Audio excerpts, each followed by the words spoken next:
Season 6, episode 42 of the Hotspur America. Thank fuck this season is over. We are the at Hotspur America podcast. You can find us on Twitter at Hotspur America. I am at Ztronch. Tim is at TIMMAH61. Vass is at VCOM1, and Dan is at Yidvids. You can find us just about everywhere. You can find podcasts, iTunes, Spotify, Android, or Apple. Leave us a review. We're on YouTube now. But as I sort of say all these things, we're going to make a quick announcement, and that you're going to see some new things from us next season. I mean, I said thank fuck the season's over with, and I say that for a lot of reasons. We wanted to do something creative. We wanted to stick together, and we've got a really cool rebrand, so stay tuned. If you follow Hotspur America, you'll hear all about it. All right, thank fuck the season's over with. I mean, do you guys share that sentiment? You glad it's over? Tim? Yeah, I'm glad it's over. It's over with. Do what? He's suppressing all his joy right now. Why? I mean, you can tell, can't you? It's been a mental drain this entire season. It has not been an enjoyable season. I think ultimately with where we were at midway through, I think we came through and salvaged a little bit of it. I think there's some green shoots looking forward to next season, but ultimately, yeah, I'm glad it's done. I'm ready to hit the reset button. I was ready to hit the reset button a long time ago. Dan, how much of that sentiment is just Spurs and the league versus Spurs, the league, and life in a pandemic?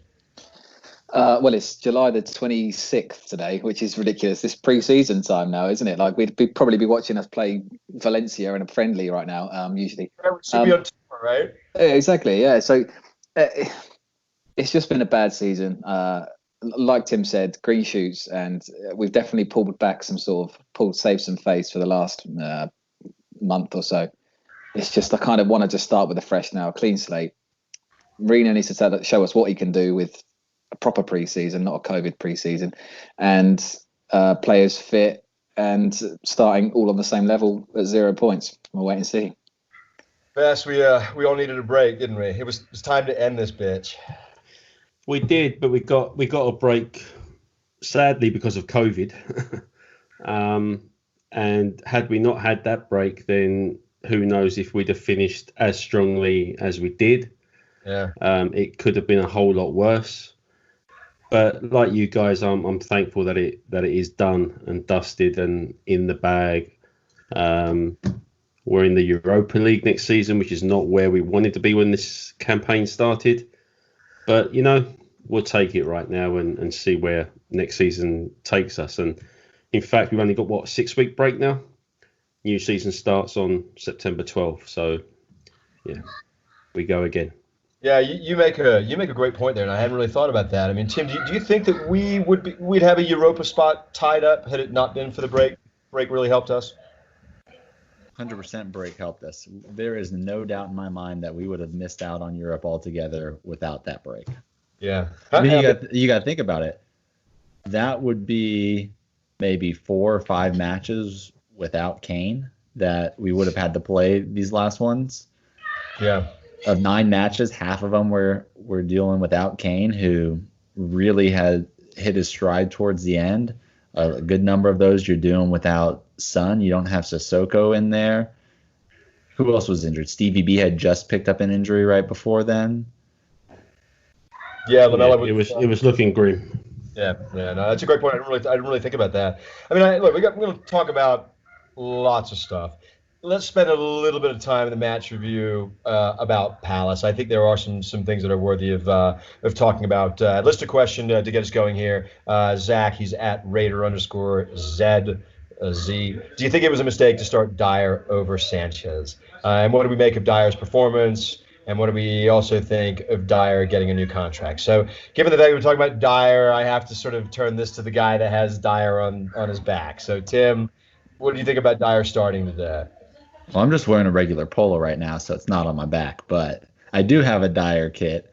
Ultimately, I think it was, kind of harsh on Sanchez to start Dyer. Sanchez hadn't done anything wrong. We had 3 really good defensive performances heading into this match. He was pairing well with Toby. So I think it's kind of harsh on it, but it just really shows that Dyer is one of Jose's favorites, that he is going to rely on them heavily moving into this next season. And ultimately, I think the best center back pairing is going to be Toby and Dyer. So I don't necessarily think it was a mistake. I don't think starting Dyer is what led to problems in this match, our inability to create offensively. Certainly he wasn't at fault for that goal that went in. I mean, that was just a giant clusterfuck in front of the goal. I don't think a single person you can say they were at fault for it. So was it a mistake to start Dyer? No, I don't think that had a direct impact on the ultimate result. I'm not surprised that he started him, though. And I think I made that clear prior to the match that I thought Dyer was going to start. I think getting that new contract signaled he was going to start. Dan, what'd you think about his performance today? And I'd love to get your thoughts on his contract extension.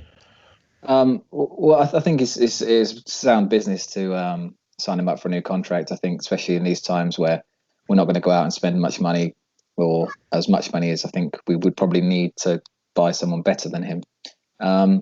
I thought he played okay today. I prefer Sanchez. I think Sanchez is a better player. I mean, I know people don't like Sanchez, but Dyer, for me, I just don't think I'm being horrible, but I don't think he really has the capabilities to play centre back. Not that he's proved so far, anyway. Not in a two. And I'll take Tim up on a point. I think he was as much at fault as anyone, Dyer, for that goal, because it was his man. Yeah, it was his man. Dan was his man, and Dan's a good header. And he's difficult to mark, don't get me wrong. But ideally, that goal came from not challenging for that header. So, yeah.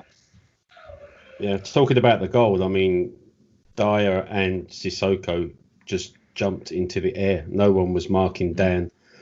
Sissoko wasn't even looking at the ball. And Dyer was marking Schlupp.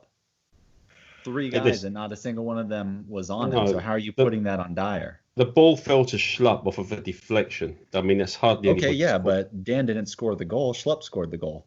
The goal came from Dan. Dyer's fault. Yeah, but Dan set it up. Yeah, Dan set it up. He had a free header on the back post from a corner. He should have been marked there, and that was Dyer's job. But nevertheless, Dyer's fault. I think it was a clusterfuck. Yes, it was. It was a shit goal to give him, but just sticking on Dyer then for my tuppence worth. I didn't think Sanchez deserved to be dropped. Tim is right. Maybe Mourinho clearly likes Dyer, and that's why he brought him straight back. And it could well be that Dyer and Toby are going to be our starting centre-backs next season. But to my mind, I don't mind Sanchez at all. I'm with Dan on that, and I don't think he did really anything that deserved to be dropped for today's game. None on the rundown, but I'd love to start this discussion with Tim. What was your thoughts on Sissoko's play today? We got a question. We got asked about what was our biggest factor in our inability to create, and I did think Sissoko was part of that. But talk about his play today. I mean, with Sissoko, you're not putting him in there to create. He is not your player you're relying on to create chances, to start drives. He's somebody that you're relying on to help cover for Aurier, to help cover for Lucas, to cover for whoever he is paired with in that holding two. You're relying on him to add some physicality and to just run nonstop and be an engine back there. You're not relying on him to create that final pass threading through 4 defenders into the box and put in Kane. That's not what Sissoko does. No, and ultimately he gets criticism. But do you think that by way of his defensive prowess, plays start with him, right, in transition? And I was kind of curious to see whether you had any comments about sort of that part of his play today. I think Sissoko had to do more offensively, which doesn't suit him. I think he tried to drive it forward, but unfortunately he lost possession, and that's one of his very poor attributes. I mean, look, I love the guy, but I'm going to be perfectly clear. He's not a very good footballer from a technical ability. He is an amazing athlete, and he fits a role on this team. If you're looking at just individual talent, I mean, certainly he's not going to be the first 11 on team sheet from an individual role, but he plays a role in this. And I think the biggest problem in our ability or inability to create chances today is him being paired with wings. that is just a disaster of starting any attack having the two of them paired together, because either you have Sissoko tries to carry it forward and runs into somebody, loses possession, or you have Winks and instead of carrying it forward, he passes sideways or backwards. And normally he's pretty accurate with his passes. Today he was not. His passing was off today. He put players in bad situations, lost us possession of the ball. I don't have a problem with either Winks or Sissoko. I have a huge problem with playing them together, and I think we need new personnel to change that problem if we're going to run a 4-2-3-1. Yep. Yeah. I think the start of the game, we had a midfield three essentially with Winks, Sissoko, and Lo Celso in there, with Lo Celso being the more offensive-minded, or so it seemed to me anyway. You could describe it as a 4-2-3-1, I suppose, but Lo Celso was kind of deeper. But then once Lo Celso went off and we were just left with essentially a pure two in that midfield, Sissoko's performance went downhill. I mean, it wasn't great in the first half, but once Lo Celso went off, Sissoko's performance just got notably worse. And Tim is right. He's not a great technical player. And the frustrating thing that I found is that when Toby or Dyer have the ball, Winks might show to receive it, Sissoko less so, but oftentimes the ball just goes straight back. There isn't enough forward momentum or for someone to pick up the ball from our defenders and move the ball forward into attack. We're just passing it side to side, back to the centre backs, and there's just no real creativity to ignite our forwards, and we found that today.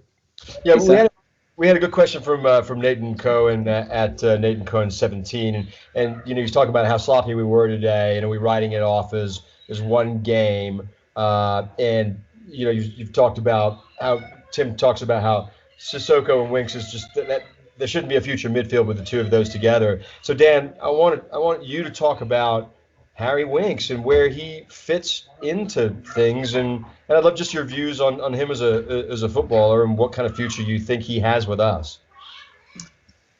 That's actually a really tricky one. He's been around long enough now where you can't just talk about him with potential. He's established. I don't know when he made his debut. 2016 maybe. I don't know how old he is. November 2016 against West Ham, the only game I have been to live. Oh, and he scored our first goal. Yeah. And how old is he? Do you know? Now, well, good 24. Thing that I have access to the internet. I will look this up. Well, while you look that up, I think about 3 years ago, I thought to myself, this kid could be really, really something special. But I don't know whether it's the lack of the way we play now compared to how we used to play. I don't know whether it's not having Dembele or Wanyama next to him. However, I just feel like I don't think he really does quite enough. I think he's a good player. He's a very solid player. I think he's a very good squad player. Is he good enough to really push us on? I don't know. And coming back to what Vas said about was going backwards, he used to be quite good at going forwards with the ball. Yeah, so I don't know whether it's a tactic, whether he's been told to, or whether he's just lost a bit of confidence. I don't know. But yeah, he's at a bit of a crossroads, I think, because I think next year he could come out and be like a real force for us. But at the same time, he's going to need to start showing a little bit more soon, I think. And maybe another DM next to him might help. And he's 24. You were right with that. So he's not a spring chicken anymore, is he? He's established. Yeah. This should have been sort of a showcase year for him, and I don't really think we could say that's how we could describe his season. Vas, let me ask you this: Do you think? I mean, he's a holding central defensive midfielder, right? I mean, is that how you'd formally describe his role for us? That's where he's been playing. Although I don't really know if that was his original role. Whether he was more offensively minded when he first came into the team. I think Dan's right. I used to look at Harry Winks and like the fact that he always received the ball on a half turn and looked to drive forward. Yeah. But today he's just there to keep the ball moving and just be out. Somebody described him as a metronome, and that's essentially what he is. He just keeps things ticking along. But sometimes he can be sloppy with it because he'll just give a return pass. I mean, today he gave a return pass to Aurier in the first half that I noticed, and he put him like a yard or so back and onto Aurier's left foot, when really, if you're going to knock one back to Aurier, play it slightly ahead of him onto his better foot, or turn and see the options you have the other way. Sometimes he plays with blinkers on, I think, Harry Winks. But I do like him. He is a good player. But as Dan sort of said, I think he's going to be more of a squad player. I mean, since he came back into the side after the restart, he's helped shore up our midfield, I think. So he's done really well in that regard. But I do think we need upgrading in midfield, certainly where as far as Sissoko is concerned, and probably also as far as Winks is concerned. You know, it's funny, right? I think of Winks and Sissoko getting a result for us at the Bernabeu against Madrid. Yeah, amazing, isn't it? That seems like 10 years ago, doesn't it? It seems a very long time ago, absolutely. I think the thing with that was that's when we played, and correct me if I'm wrong, but that's when we played a back three, and Winks didn't have to worry about being paired with somebody next to him. He had three center backs behind him that he didn't have to worry too much about defensive ability. He was able to kind of start the movement of the play being centrally by himself rather than paired with somebody there that it was easy just to lay a pass off to. He didn't have someone right next to him to lay a pass off to. It was you put it all the way out on the wings to one of our fullbacks, or you drive it forward. I think more space was created for him. So I think that formation, that tactic fits him better than the 4-2-3-1. Ultimately, though, I mean, I think I agree with Bass. He's a squad player. I don't see him as being someone to carry the team. Maybe he can get it back together, but I have no problem with him being a squad player because it's not just your 11 that you need for a season. Yep, totally. Yeah, good points and good discussion there. All right, key events. Harry's open. That was a very good goal. Dan, guide us through how he scored there. Well, the first goal. Yeah, Harry Kane. That was brilliant, wasn't it? Do you know there's some goals he scores where you think, wow, like that one against Leicester the other day where he bent it right around the thing, and you like that's a brilliant goal. But this one was football hipster coming in, right? Today's goal was almost as good because the way he touched that and it flicked up, it wasn't the best first touch, but he shot and it had gone past the keeper before I'd even realised he'd taken a shot. And that's just what he's brilliant at. He's just such a good striker, such a good finisher. I don't think there's anyone as good at finishing as him in the league. It's definitely England. I mean, there's probably Lewandowski, obviously, plenty of other good strikers, but as a clinical finisher from 15, 18 yards out, fantastic. And Lo Celso for that goal actually as well. There was not that long ago, people were saying Lo Celso doesn't do enough assists. He doesn't, blah blah blah blah, which is rubbish. I fucking hate assists. They're the worst stats ever. However, his role in today's goal was very good as well. Won the ball and just played after Kane. Simple. But that's what happens when you get those players in the final third. They're lethal. They're good players. It's just too often we're seeing them too much further back. Yeah. Lo Celso on that, he made a great move to win the ball back to set up that opportunity. Then he ultimately went missing after that. And when you're playing that number 10 role and we need you to be the creator and you don't show up after that, I mean, I think that's where we saw a lot of the turgid performance. That's where I think we get a lot of the feeling in this match. And it wasn't that enjoyable to watch, but we weren't creating. He wasn't creating. Son. I'm so glad you brought that up, Tim, because I thought at that point, like, man, this is a match that he could take over, and that this could maybe be a signal that he's going to be the fucking man, right?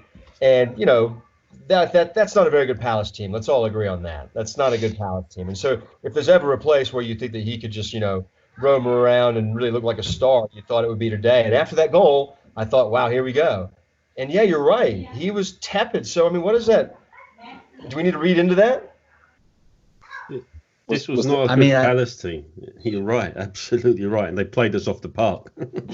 Go on, Tim. Well, I think that's been, telling of a few of Lo Celso's performances recently, is we've put him in that role where we want him to be the focal point and create the play through him. And it's not really happening. And I don't know if maybe he needs to be more of a winger. I think ultimately he fits better playing where Harry Winks played today, being deeper and creating instead of those sideways passes. I think he can create the chances moving forward. I don't necessarily know if he can be a number 10. I don't know. I don't think Son gave him much help either on the wings. Are we just presuming that that's his bad performance, or in a way, was it by design that we sort of dropped off and didn't play that well after that? Because the first 30 minutes we really started on the front foot, and when we scored, we just I don't know whether it was because we just thought, oh, we scored and Palace came into the game, or whether it was by design that we were going to try and get them to come onto us, like we did against Leicester last week. But the performance before the goal, great. After it, it's not great. Yeah, it also felt like in the second half we just couldn't care less because we had one eye on what was going on at Stamford Bridge and we knew Wolves were losing. But I think the way we play, for Lo Celso to be effective, we need guys in the midfield who are going to find him with a forward pass. Yeah. Okay, and we're not getting that. And today, I mean, I particularly love the way how we made our way to the final third and then somehow worked the ball back to our centre-backs, literally every time. There just seems to be a lack of ideas and a lack of penetration, a lack of urgency. Sonny was poor today, kept losing the ball, taking too many touches. Lucas was good, I thought. Yeah. But Harry Kane, aside from the goal, barely had a sniff. And that's essentially because we found difficulty in doing anything creative in the final third or getting the ball to the final third, particularly, as Dan says, after we went 1-0 up and most definitely in the second half. Hey, Sammy, I saw your reaction there. Bass said Lucas's name. I know. Go for it. What did you make of his performance? Like you sat back in your chair, rubbing your belly last week. I'm going to do the same thing here. But no, it is nice to hear him say such lovely things about Lucas, right? He's been good recently. Credit where it's due. I think you guys made some great points there, particularly about, hey, we're missing that link to get the forward pass, to Lo Celso, and that speaks to Winks, and that speaks to Sissoko. And I thought about it today. I mean, Tim, I'm not even sure that Sissoko will be here next year, number one. I'm talking about the pendulum of our bet here, okay? Because it's swung back my way. Because I thought about it, I was like, there's no fucking way he's going to score like another goal for Spurs again. Not under this system, not in this role. Timmy should just pay you now, man. You should. So why? Why would I do that? I'm the one with minimal risk here in the buyouts. I'll lay you out for $60. No. Cash out. All right, quick fire questions. We'll start with at Yanni Joanides. He is at Yanni Joanides. How far back would you trace Spurs' problems? Oh my God, what a question. End of 2018. Was the issue not starting rebuilding then? And did Poch really believe it was badly needed? If so, why not did he fight for it? First person with their hands up gets this one. Go on, then. I'll take this one. Go on, Dan. Dan's got it. I'll tell you where it went wrong, right? Go on then, Dan. The moment Aston Villa got new owners and it meant we didn't sign Jack Grealish. Do you remember that? Yeah. When we were after him for $3 million plus owner mark. The moment that happened and we signed absolutely fucking no one, I think that was the end. That was the start of the end for Pochettino. And I think it took 18 months to get there, but we got there. And I think that was the moment when I realised this isn't going to work. I disagree. Go. Go for it. How's that the end when after we make it to a Champions League final?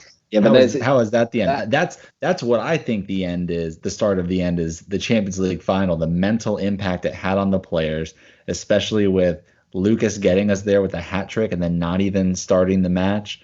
That's where I think we were not able to recuperate from, not able to bounce back like Liverpool bounced back. We went the complete opposite direction. So that's where I trace the problems to. Because if that team was able to get you there, this is not the season you should have following that. But do you not think that there were problems before that final? And I there think definitely were. I think that's when it started simmering. That summer we signed no players. I think that was the start of it. And then 18 months was just... Yeah, I think probably Pochettino got frustrated with the window that summer. Maybe missing out on Grealish was one of the things. And it was clearly bubbling under the surface, and that game against Burnley, everyone refers to as being the tipping point when Pochettino lost his rag, which is very out of character. Then he had to spend 2 games on the sidelines, and it kind of we just started to lose our way, and ultimately it was not strengthening in the 2 windows that we didn't buy anybody. And a confession, I was one of those that bought into the fact that perhaps we didn't find the right players, or perhaps we didn't need to strengthen too much and we'd be okay. But clearly we weren't okay. And Yanni asks, did Pochettino really believe that we badly needed strengthening? And if so, why did he not fight for it? And I think by the end of it, maybe he was fighting for it, but in the end, he kind of went into a bit of a sulk about it. He was just getting all a bit too much, and he looked burnt out by the end of it. We just spent so much fucking money at the end of it. He got players this offseason. Like, that's not sulking about it and not pushing for it. We just broke our transfer record twice this past summer. Yeah, but I think just maybe for him, it might have been a little bit too little too late. I mean, if you're saying that the Champions League was the end, and Dan saying not getting Grealish was the end, then these are all events that happened before we spent that money. So something must have gone on beforehand. Also, as well, as you think he wanted a rebuild, and he was saying about a big rebuild, and really out of the 4 players we bought, and Ndombele, which is a Dembele replacement, and Lo Celso, that's not much for a rebuild, is it? Really? I mean, he clearly wanted Dybala, which didn't happen. He clearly wanted Fernandes, or potentially wanted Fernandes. There were definitely players in there that he definitely wanted that didn't get. Whether you think, we can't spend 400 million, fine. But I think he wanted them. And the fact that he didn't get them, I think probably did piss him off. Yeah, I think the Dybala thing was, I mean, we were all kind of excited after the Ndombele signing. And then to get Dybala too, which really became a strong possibility with all the reports that were coming out in the press. And for that to fail over image rights, I can imagine Pochettino probably just lost his shit after that. Mm-hmm. And the whole Bruno Fernandes thing, that was a deal that was essentially supposedly wrapped up but dependent on Eriksen leaving. But there were no suitors for Eriksen, so we got stuck with Eriksen, who didn't want to be here. And we let Bruno Fernandes go elsewhere in the following window. So, yeah, there was a lot of things that you could point as contributory factors to what's happened to us this season. And I do believe that the Champions League, mentally, we didn't recover for that as we should have done. Well, here's what I do know. That's a hell of a good question, and prompted a terrific discussion there. So I mean, it's in the rearview mirror. It's behind us. What's done is done. You know, you can point all kinds of fingers, come up with all kinds of reasons, and I'm not sure that we'll ever know. But we did get a good question from Not So Skinny Pete. He is at Not So Skinny Pete. Are you confident that we will improve next season? I'll start with you, Dan. Tim is nodding his head already. Go on, I'm going to let Tim take this one, and then I'll come back on him. Yeah, we're going to improve next season. This season was so hard to watch. I have a hard time imagining it's going to be this bad next season. Jose, he's our man. He does things no one can. Did you hear me say that? No. Did I say that? No. So I sort of agree with you, Tim. I think we're definitely going to get better. I think as long as players stay fit, and maybe we can bring in a couple of players that Mourinho likes. Are the performances going to get better? Probably not. Are the results going to get better? Hopefully. Do I have the absolute trust that they're going to be crazy better and we're going to be third in the league, second in the league, higher, win the Europa League? Not sure. Jury's still out for me, I think. Well, let me ask you. So you talk about players, the kind of players that Jose wants. What do you think, given what you think our needs are? What do you think of who is the kind of player or the type of player? Sammy, I'm gonna stop you there. Why? We're gonna hold that over for next week's pod, the transfer window pod. Oh, we are? On that we are. Talked about earlier? Let's wait for next week for that. All right. Fair enough. Sit down, son. Beard. We got a lot more shit to talk about for this season to get through. I don't want to talk with you guys for 2 hours. Beard at JPF 920. I think he's funny. Man. In the wake of, or in the wake of a brutal season where Spurs consistently tripped over themselves, boy, how true. Is it possible this squad is just a few key moves away from unlocking top tier success? Vass. A few key moves. Listen, as long as we can get to grips with central midfield and our fullback areas, I think we might be on to something. But if I don't see upgrades in those areas, I'm going to wonder, really. Yeah, I think we need a defensive midfielder, don't we? And we a right back and left back. Exactly what you say. I think the downgrade of our fullbacks has been incredible the last 3 years. And I don't even expect someone to as good as Rose and Walker bombing up the wings, but I think we need someone who's just a bit more solid, isn't so erratic, is a bit technically better than Ben Davis, as much as I like him. And we definitely need a defensive midfielder to unlock, Winks or Lo Celso or Ndombele, whoever.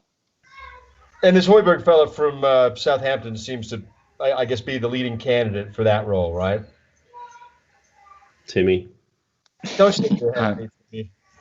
I mean, yeah, he's a leading candidate for that role. Is he? We talked about it last week. I don't think he is the man, like the godsend that's going to be that key move to unlocking top tier success. Unfortunately, I think he's power man. Yeah, I mean, I think he's needed. I think he definitely improves the squad. I don't think you can say he's the move to make and we're going to win the league. Far from it. Fair enough.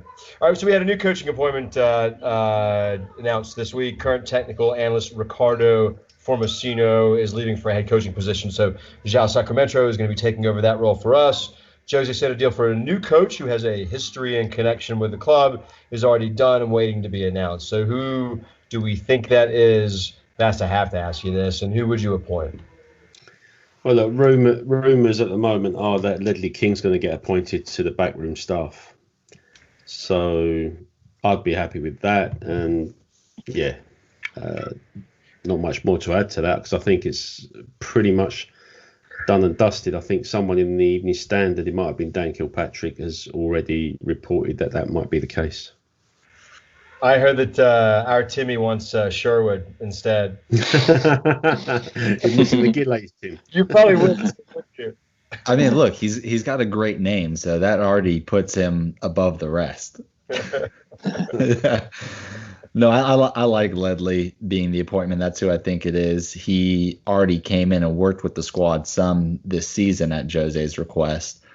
And if you're going to look at building forward for the future, I mean, I think you start rebuilding a team from the back, making that back line solid. And who better to bring in on that has a connection with the club?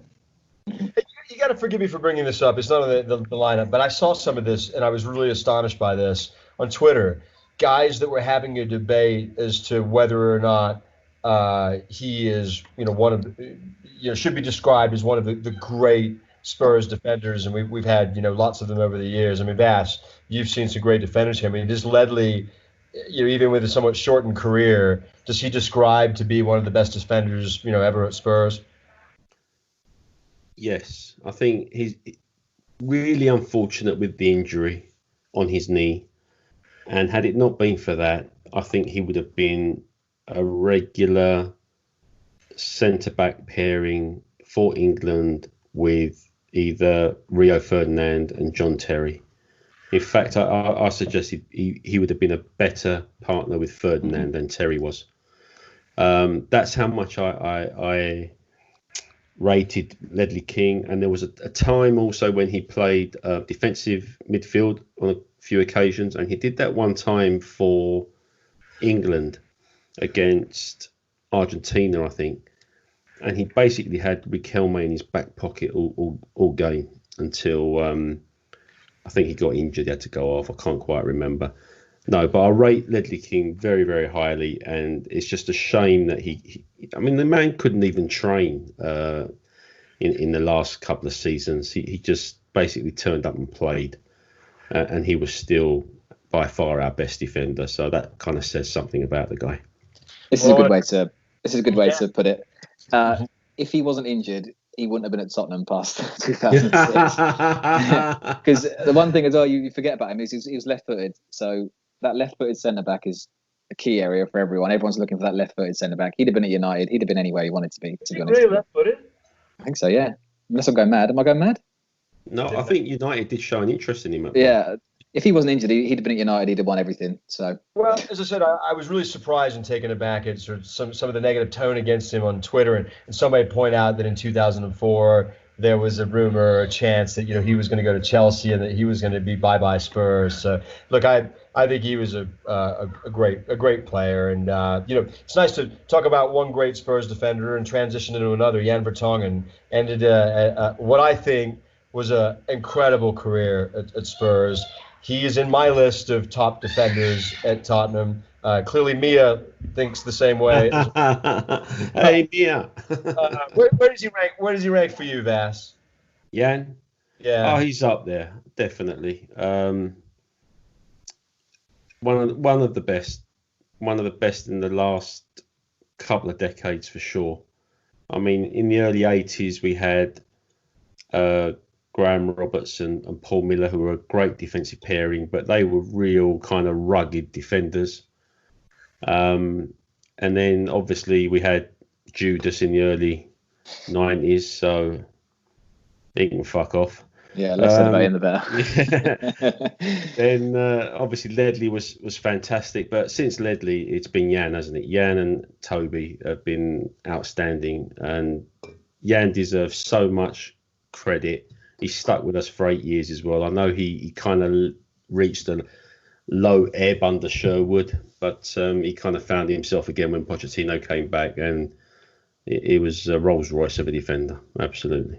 So what does he mean to you? Because he's been a consistent, right, for your whole sort of Spurs fandom, right?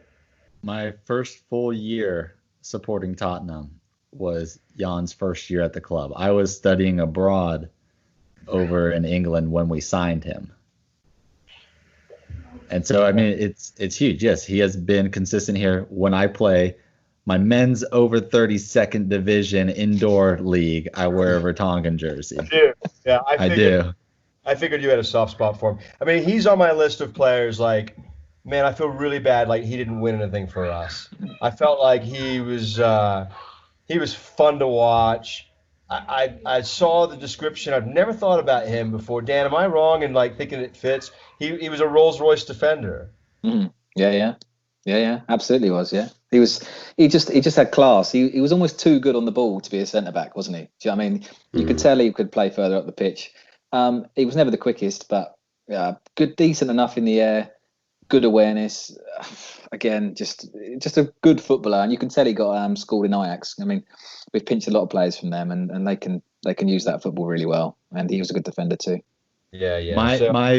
My first time at White Hart Lane, I just went back and looked through my photos when I uploaded them when I went to visit when I was studying abroad. It was like 3 days after we signed him. Was it really? Yeah. Yeah, I enjoyed him playing. Sad to see him go. Sad that he didn't get to play today. He scored a lot of goals in his time at Ajax, and I'm regretful that he didn't win anything for us. I would have loved to have seen him score more. When he scored, especially at White Hart Lane, place was just mad, and his whole Super Jan, and they just see how he did it. Hey, you know what I will say? I think it was pretty poor form by Jose today not to bring him on at all. Yeah. Like when you're bringing on Sanchez for like the last 3 minutes, not to bring on Vertonghen. I'll defend Jose a lot, but I'm not going to defend that at all. I think that was very poor. Do you know also who did that? George Graham didn't bring Mabbott on for his last game. Do you remember that, Vass? Anyone? Actually, I'd forgotten about it, but now you mention it, yeah. The comparisons continue. Ex-Arsenal legend, ex-Chelsea legend. I'm joking. I know. Can I say one thing actually about Vertonghen? Dan, I'm about to put my bag on your seat on the bus. I'm not reserving it for you anymore.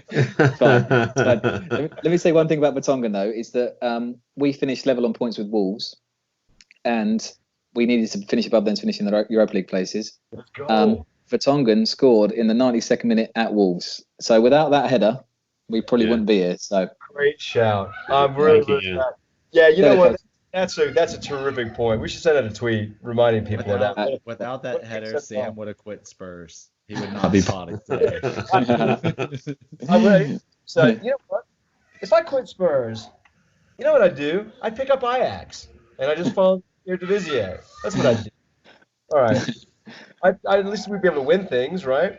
Anyway, look, I love that guy. I adored watching him play. I thought he was a fantastic player, and for us to have had him as long as we did is pretty remarkable. I don't know whether that's a testament to him or a testament to us to be able to keep him, but we kept him for 8 years. That's a long time to have a great player like that. Selling players. For some reason, we continually get questions, Ari, who should we bid off this summer? Okay, so who would we sell, and who do we actually think is going to be sold? So we've got loads of people here who all at fullback 03, Hotspur 1882, Espero 75, at Chef Pazesco, at How I Follow Sport, at Super Spurs 66.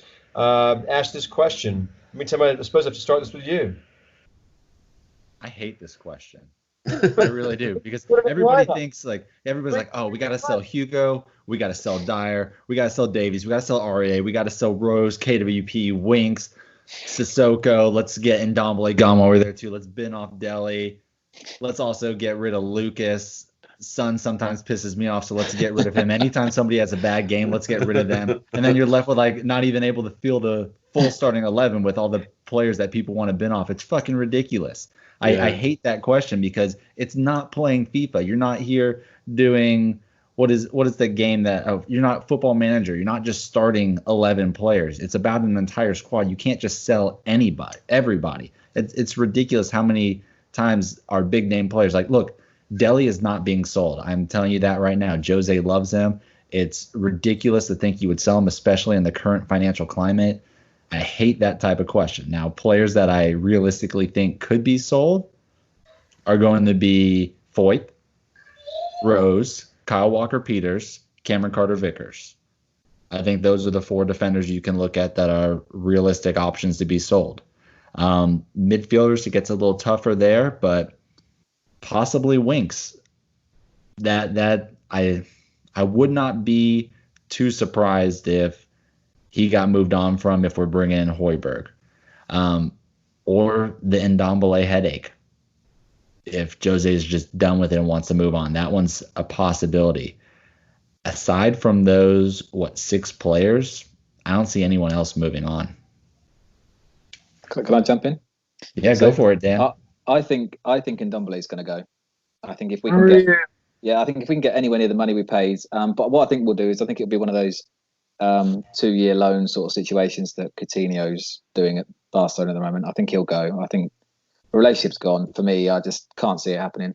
I think one other player that we could get a bit of money for that we could probably sell. Well, hold on. Before you go further on that, I want to just say I'm 100% there with Dan. And it really wasn't until after I read Jermaine Genus's quotes this past week on him that kind of, I think, tipped me over to the edge reading Genus's thoughts on it. Well, what did he say, Tim? Yeah, what did he say? Let me pull it up. Here, you go on. I'll carry on. These quotes because I want to read. Yeah, so Lamela, I think we can get a bit of money for him. I think if someone in Italy is interested and wants to put up a bit of money, I think we can raise some funds with Lamela without damaging the squad too much. I know some people really like Lamela, and I don't mind him. I think he's a good player, but I think he's one of the ones we could get some cash for. I think Tim was right about the four defenders. However, I'm just trying to think how many we left with if we sell Rose, Walker-Peters, Aurier, Foyt. Well, you got to think three of those 4 are already out on loan right now. Yeah, true, sure, but I mean we're still quite short there, aren't we? We haven't got one a second. Hasn't started. Yeah, maybe true. 2 games this season, if that. Well, did Foyt even start a single game this season? He did. 1 or 2 maybe, yeah. But we need a backup right back already. If we're going to sell Walker-Peters, he's not going to be our second choice right back. We need another one. Same with left back for Davies if we sell Rose. So I mean, yes, they probably could go, but I don't think all of them will. Maybe. Yeah, Lamela might be a shout. Maybe send him back to Roma and see if we can attract Zaniolo or something. But I wonder what the Roma fans think of that. Roma. Roma. Yeah, Bass, what do the Roma fans think of that? I don't know. We'll have to ask them later. Too busy celebrating a 2-1 win over Fiorentina right now, but that's okay. All right, so I got these Genius quotes, if you want me to read them. Yeah, please. Go for it. Okay, so he says, Mourinho gets a lot of stick for a lot of things, but I refuse to have a go at Jose when it comes to Tanguy and Ndombele. I was one of the people saying, go and get the star. I watched him against Man City playing for Lyon, and he was unbelievable in midfield. He ran them ragged. He was powerful. He went by people and created things. When I'm doing my punditry, I look at players and I think I'd like to play against him, and there's some players who I look at and go, he'd be a problem. He looks a nightmare to play against. He was one of them. He has every attribute in the book, but there seems to be a discipline issue with him in regards to whether he's working hard enough in training. Either way, I stand by Jose on this, and he's obviously seen something in Ndombele that he's not happy with. He's either not training hard enough, or in games he's doing things half-hearted. Coming on for 10 minutes here and there, doing 15 step-overs and looking very nice on the eye. I'm personally bored of it now, and I don't know what Tottenham fans think. They might feel the same. If I was a central midfielder, say Oliver Skipp, Harry Winks, Eric Dyer, or whoever it is, I might not be technically as gifted as Ndombele, but I'd be sat here thinking I work twice as hard as him every day. I'm not messing about, and I don't play.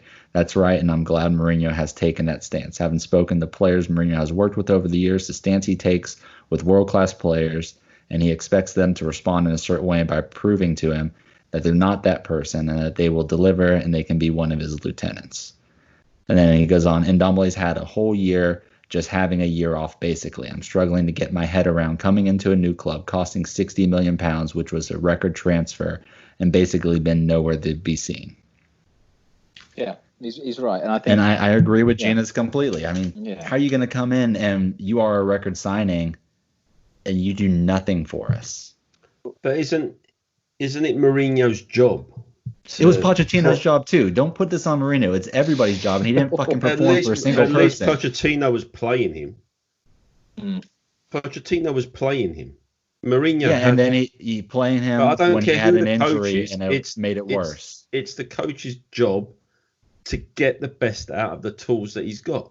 Now, okay, I'm not saying that Ndombele is exempt from anything. Of course, he has to put a shift in. He has to show up in training, and he has to do what he is paid to do, essentially. But, come on. Well, it doesn't sound like Mourinho believes his injury right now is legitimate, and I'm not sure I do either. Well, if I was playing for a coach that didn't believe in me, why should I give a fuck?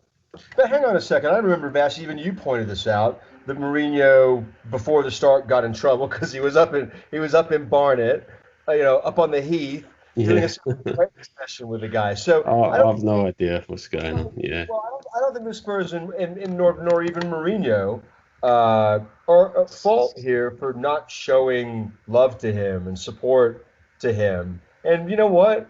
Be a professional. I mean, maybe we made a mistake. I mean, what player, to Jermaine Genius's credit, what player wouldn't want to try their very, very best?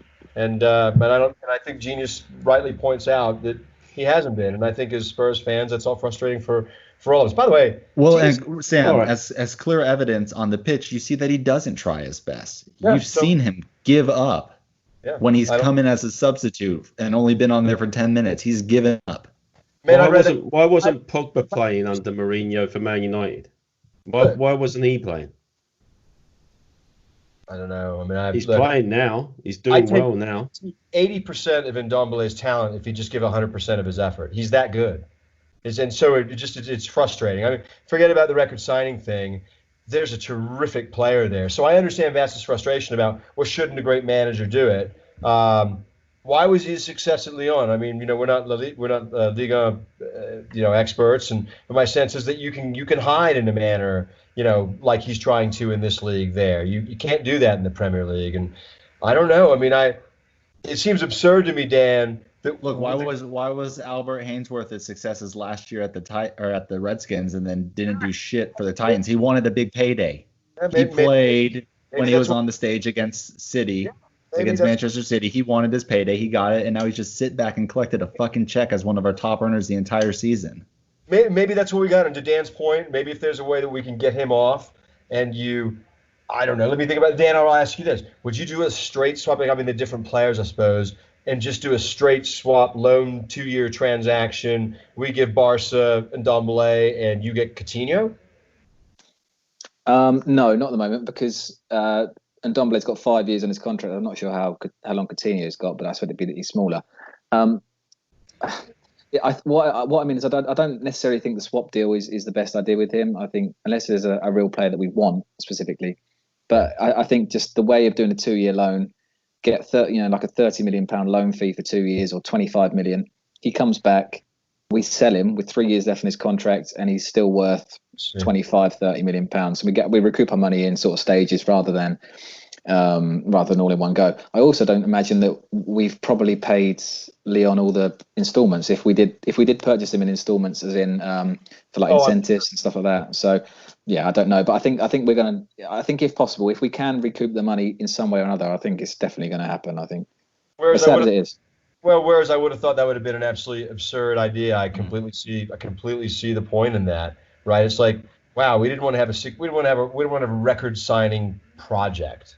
And that's really what we've got here. We needed a record signing, impactful player. And I'm not sure that under any circumstances that we can create at Spurs, we can create that environment for him now. I really don't know. So selling him that's an excellent idea that you brought up. And also that's the gamble when you buy young players with potential. We always hear about the ones that did really work. And £60 million is a lot of money for a player that already had it. But you forget he's 22, is he? Yeah. So it was never.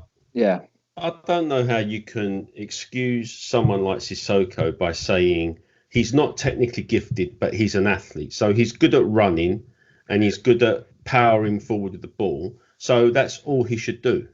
And yet with Ndombele, who's a creative player, who looks forward, who tries to get us on the front foot, who tries to make a forward pass, we're slagging him off for not chasing back and making tackles. So how many times did he do that this season? You're not listening to me, Tim.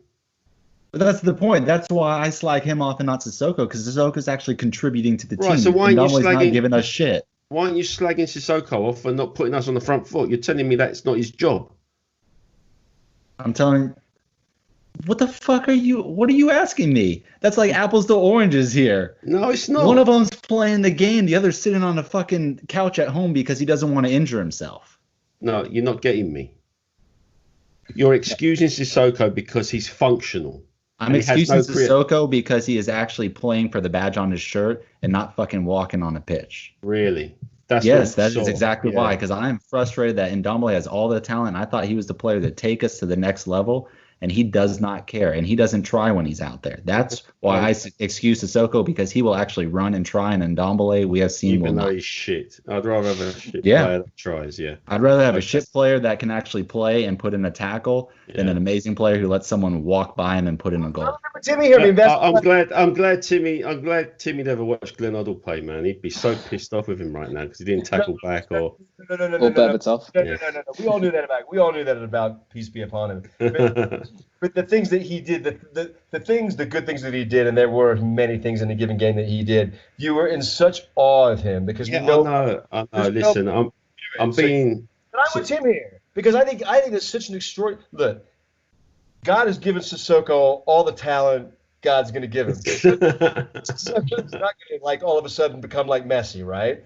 And Ndombele, on the other hand, has been blessed with incredible talent, but right now, I take 80% of that talent if we could just get 100% of his effort. And so I think I got to side with the counselor here. Yeah, because I take it for 60% of his effort. He's given us 5. Yeah, I mean, look, I think that you're letting one video of him running back against whoever it was influence what his effort is on the pitch. Just that one video. That's all that's coming into your mind every time you talk about his effort, isn't it? It's that one video. That video definitely is on the forefront of my mind, but what's coming into my mind is the fact that he can't even be on the pitch.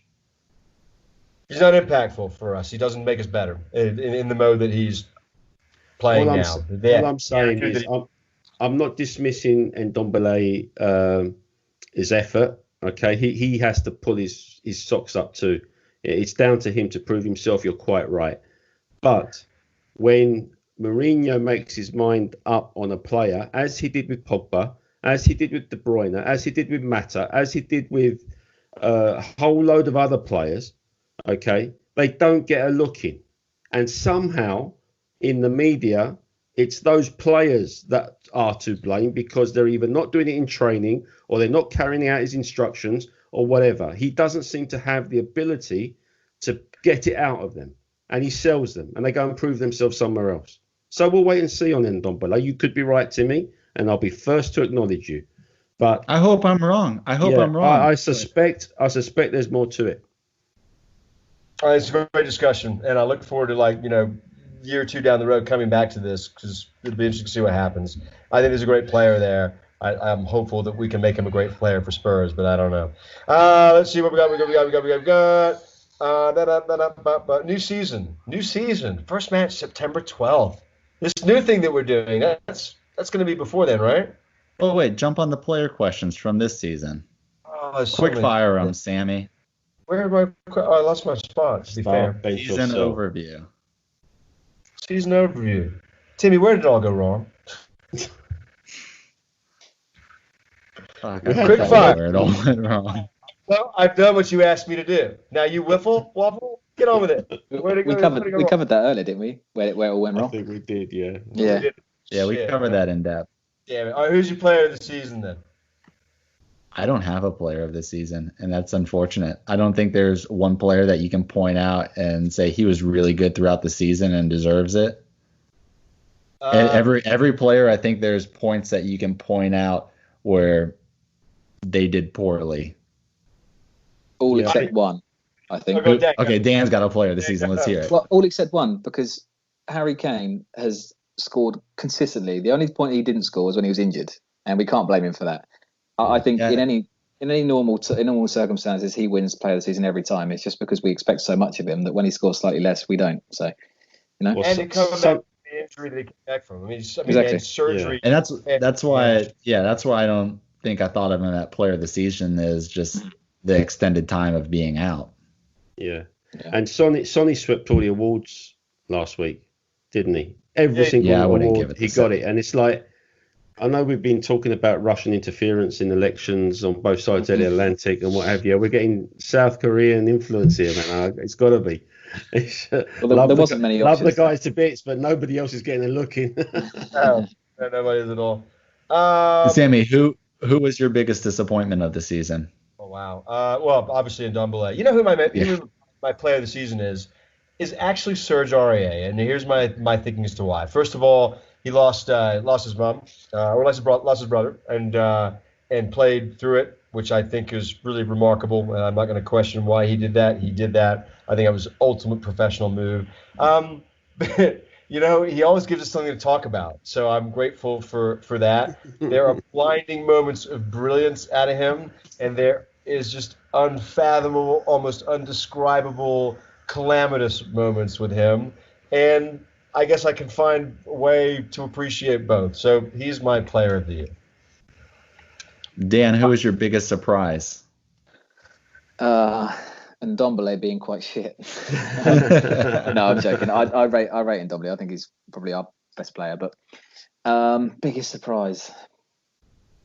Oh, that's difficult. Bergwijn, maybe when we signed him, I thought we're signing this kid because he's not that expensive and we're going to be able to sell him on for a lot more maybe at some point. And he came in and did pretty well, I think. I've got Tanganga against Liverpool as my biggest surprise. Yeah, true. That's a good one. Mine is Lloris in the second half of the season. Thought he was brilliant. Yeah. Didn't think he was going to do. He was fantastic. And next to Kane, you could probably say he was our best player, if you really think about it, like in terms of consistent performances and impact on the team and results. Tim, guide me. I've lost my spot, and this is really dangerous when I've lost my spot. Next question. Vass, who improved the most this season? Oh gosh, Tim. I got really good this year. Sam's hosting has been on fire this season. Yeah, definitely. In terms of Spurs players, mate, I have no idea. Wow. I'm struggling as well. Let's say it. I can't pick a single player. Eric Dyer is a central defensive as a center back. Got to be him, right? You even said it yourself. You said he was. Yeah, he should be a centre back. I know, but it's like he's only played like 6 games there or something so far. So I need to see a bit more anyway. But yeah, I don't know. I can't answer the term. Go on, Timmy. You answer it. Oh no, I was gonna say I got a question for Sammy. What? What, if anything, did Jose improve since taking over?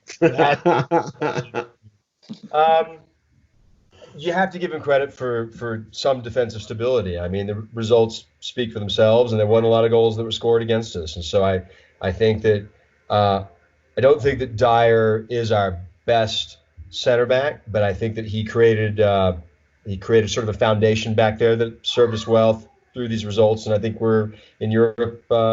It was a good reason, or that's a good reason why we're in Europe. Wow.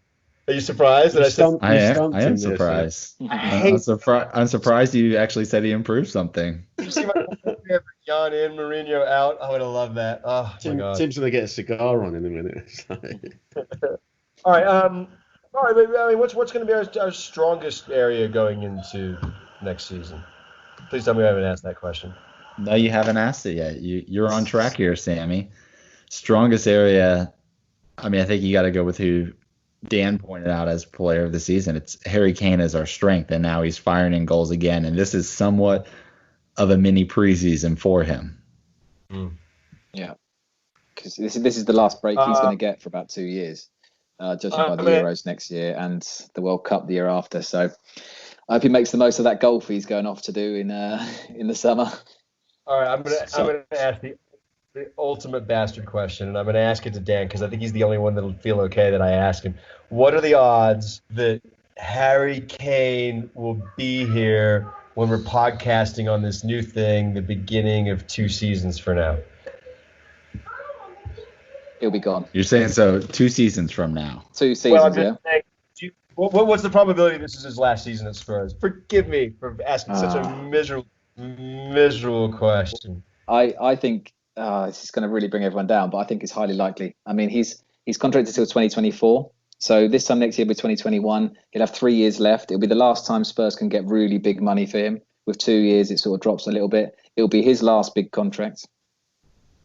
If we don't win anything next year, or at least show signs of really, getting close again, like we did with that Leicester season and the Chelsea season, if someone comes in for him, I just don't think he's going to stick around. He's going to be 28, maybe in 2 years' time. Maybe I'm being really miserable, but time is ticking for him now. And if we don't be here next season, as Dan said. Next season he will. Next season, yeah. But after that, not so sure at the moment. No. Depends on what happens. Yeah. Timmy? What, you want me to ask the next question? No. Tell me, what do you think? Your cheeks turned red when the question got asked.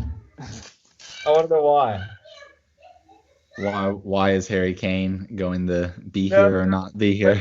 When we started talking about the question, you started blushing. Why? I want you to give us your opinion on this. Will he be around? Is this his last season? I know you hate answering miserable. I'm very concerned that Dan could be correct. Yeah, I'm sorry. I'm a real prick for asking that. I apologize. All right. So Neil Carter's got a question, Sam. It does, doesn't it? Assuming next season is Jose's last,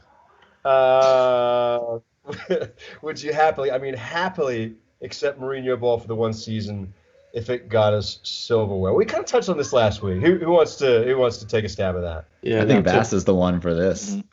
Yeah. Like I said last week, it depends on the silverware. The trade-off has to be worthwhile. If it's not worthwhile, then no. You're not putting up with this shit. No more of this shit. No, I can't take no more of this shit. No, not for the milk cup? No. Definitely not for the Carabao Cup or whatever it's called these days. Yeah, no, I don't know. All right. No, Dan, you go on. I was going to say I'd take it for 4th place and one of the league or FA Cups. I'd take that. Anything less than that, and absolutely not. No. Yeah, same. The Mass Chef at Chef Resnick, he asks, what is Jose's number 1 priority this offseason? Dan, start with that. A centre midfielder, a right back, and a left back. I think you can see what he's trying to do with the team already. So I think it's just more of the same. unfortunately, maybe in some may say. But I mean, yeah, I think just reinforcing what he wants to do with the team. I think they're starting to get him, and maybe just bringing some players to suit his system more. Right. Where are we going here, boys? Where are we going? All right, one more question. Miami Shore Spurs at Smallest Spur. Will Delhi find his way back into the starting 11 next season? That's a good one. 100%. Mm-hmm. Why? He's definitely going to find his way back because Jose loves him, and Jose's going to find a way to play the players that he loves, as shown by Dyer coming in today after being out on a ban, after playing very well when Dyer was out and just slotting right back into the team. I think Delhi's injury not being 100% is the only thing that kept him out from starting this match today. Mm-hmm. And ultimately, I think it can work. I think the biggest problem that we've seen recently with Delhi was not having enough space, Lucas getting in his way. I want to see how Delhi works out with Harry Kane firing on all cylinders and with Lucas maintaining his width and allowing Delhi that space to play in. Cool. Yeah, you bring up a great point there. I actually think another surprise has been Lucas in the role, the Mourinho, and credit to him for finding a way to him to be integrated and be successful with Son and with Kane. So yeah, good shout there. Shout outs. No? Last question for you, Sammy. Uh-oh. What does finishing above Arsenal mean in the context of this season? Did it salvage anything? Is it something we should measure ourselves by? No, I mean, I suppose it helps to a degree, right? I mean, it's been a crap season, but at least this didn't happen, right? And so that's just, I mean, it's a grab for me to a silver lining, but I don't really think about it too much. I saw Mr. DT flash over my Twitter feed, and he was talking about them comparing their lot against us, and that they shouldn't be thinking about us. But I mean, I don't really think about them. I mean, like the last 5 years, I haven't thought about like our success in relation to Arsenal. I've been thinking about our success as a great football club. So no, it doesn't really mean anything to me. What about you guys? It makes a difference if they win the FA Cup or not, doesn't it? Let's be honest. That was my point as well. Yeah. I certainly don't want to have them. Look, I'm glad though that it doesn't hurt us if they do, right? Well, it does a little bit. Yeah, it does a little bit. It doesn't like the ultimate banter if we got kicked out of Europe because they won. Right, yeah. I mean, that would be awful. Like I would want to just rip my Spursy skin off my body. That'd be horrible. That would really be terrible. You need Dr. Tottenham. Season. Like even in their most wank of seasons ever, they still fucked us. That'd be horrible. That would be really terrible. That would be ultimately Spursy. Okay. All right, shout outs. This is really a close. It's a close, isn't it? It is. It's a wrap. Man, it is a bit of a wrap. It's been a great ride. We'll talk about more about it, this new thing. We'll talk more about all this stuff. So, but yeah, it is a close. Anybody got any shout outs? No. Not really. I do. A shout out to all of our listeners who we're incredibly grateful for. We appreciate your support, appreciate your questions, appreciate your reviews. We appreciate you spending some of your free time with us, and we're hopeful in this new creative that we're up to that you'll come along for the ride. Hopefully, it'll be a lot of fun. Shout out to Jose Mourinho salvaging the season. 14th place when he took over, finished above Arsenal. We're in Europe. Shout out to Mourinho. Don't know about that. I just had to do it. I bet you did. This is how I'll end it. I'll ask this to Vass and to Dan. Do you feel a little bit better about Jose Mourinho managing this club for next season? Vass? A tiny bit, yeah. A tiny bit. Dan? If you'd have asked me after the Bournemouth game, I would have said 0 out of 10. It's now at maybe a 3. No, you're more than that, Dan. I've seen your messages midweek. No, okay, I'm being horrible. I've got persona to keep up with. I reckon maybe like a 5 or a 6 tops. I can see the shoots, but I'm not convinced yet. I was hopeful that this was going to be a game that was going to kind of like put me over like a 30% approval rating for him, but it didn't, unfortunately. So that's kind of where I am. Gentlemen, I love all of you. I'm excited about this next thing that we're going to be doing. We got to get some some things done. So I suppose we should just say coys, and we'll see everybody next season. Yeah. Absolutely. Adios.